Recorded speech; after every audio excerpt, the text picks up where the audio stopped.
Let's continue on the principles of management by Fayol. Now, if we are going to look at this picture here, you're going to see that this person is specialized for framing. This is for siding, for painting, for inspection, and this one is for shipping. This one for inspection, this one for shipping. So not only is the painter never going to do the framing, but that this painter is specialized in his job in painting, because that is all that he's going to do. His skills is expected to improve, and that is also what is being done in organizations, companies. As a particular job will do more in increasing their skills, will do their best to increase and to be good, to be better at their job. And that is the concept of division of work or labor. Next is authority and responsibility. If we are going to read this, these two are not only related, but they are inseparable. You cannot have authority without responsibility. Responsibility always comes with authority. Like they are Siamese twins. And you cannot be responsible if you don't have authority. It will be assuming of you to assume responsibility if you are not giving the authority to do that thing. That will be imposing, and that will be assuming on a person. If we would define authority, it is the right of a person in position to give orders. So when you say it's authority, it is a right. It's not a privilege, but a right. Those two are always opposed when making a point. So that means you can never take away authority.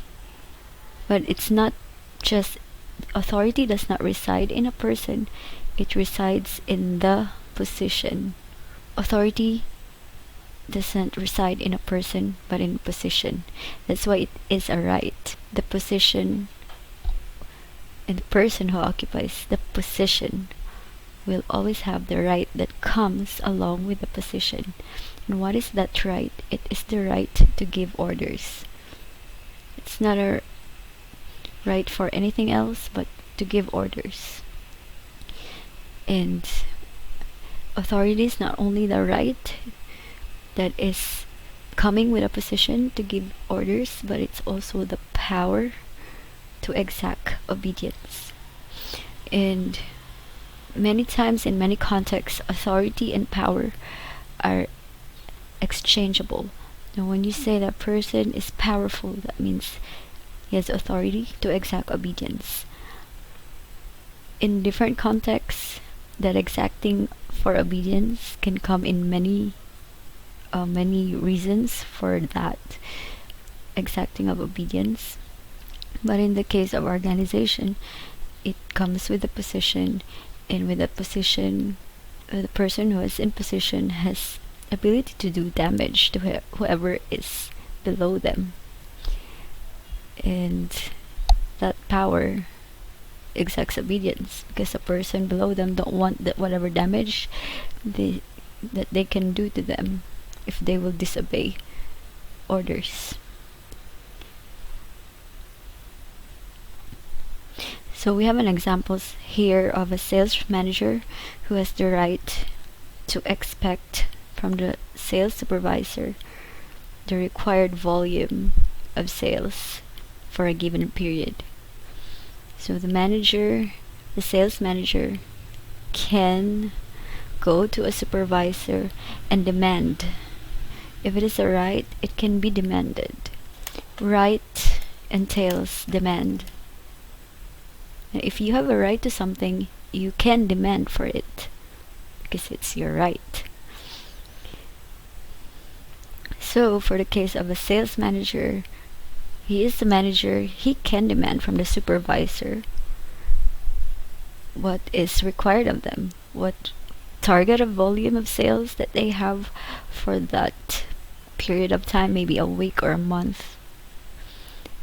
Whereas, let's take a look here. So the manager is above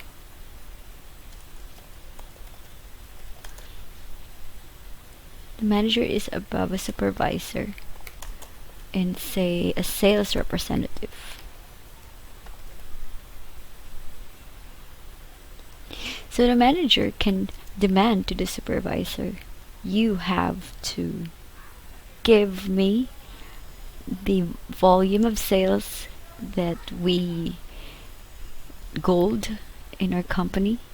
The manager can do that to the supervisor, but the sales representative who does not have the authority over the supervisor cannot do that to him, because the sales representative has no authority over the supervisor and therefore has no right over the supervisor. It's the other way around. The supervisor has the authority over the sales representative and would have the right to demand from the sales representative, where is your output? So you can picture this in a ladder. The person who has authority is someone that is above the person that is under the authority. And in relation to that, the partner of authority, which is responsibility. Responsibility is a duty, the duty or the work that is assigned to a particular position. So a person who is in authority doesn't only have rights, they also have a duty to fulfill. So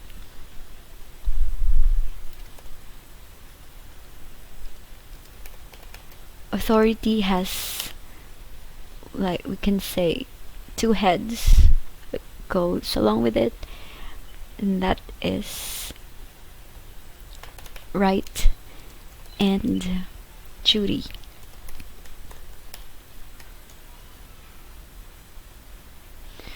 So going back to our example, a manager has the right to demand from the supervisors the required volume of sales, but they not only demand things, because they also have a work to do and a duty to do. They could be planning on strategic ways to increase the volume, or they could be going into the community or talking with other companies for possible relationships to improve business. Whatever it is, it has a duty that is together with it. Even if we look at the president, the president has the highest authority and power in a nation, but there is also a work that goes along with it. If you would notice the face of our president and compare it from when he has started to how it is now, you can see that the work that is assigned to him to being a president, to take care of a nation in all of its many aspects, and take care of a population of 100 million people, it has taken a toll on him. So it's really true, this quote from Spider-Man: with great power comes great responsibility. So if you are going to be desiring a position, a higher position, you also have to take into account the work that you have to do of being in that position. The higher you go, actually, it means more work and more responsibility. But that is the ideal. Of course, we know this doesn't always happen, but this is the ideal. And when you say something is ideal, it means it's how things should be. must be if things will work out perfectly. Next principle is the unity of command. Unity of command. This means that each employee must have only one supervisor. Reporting directly to more than one superior creates problems and reduces productivity. That's the reason why there is this unity of command. That means the command that a person and a worker receive must only come from one person. And this comes usually from the immediate supervisor. So in the perspective of a worker, this means clarity of the work that he has to do. This brings clarity.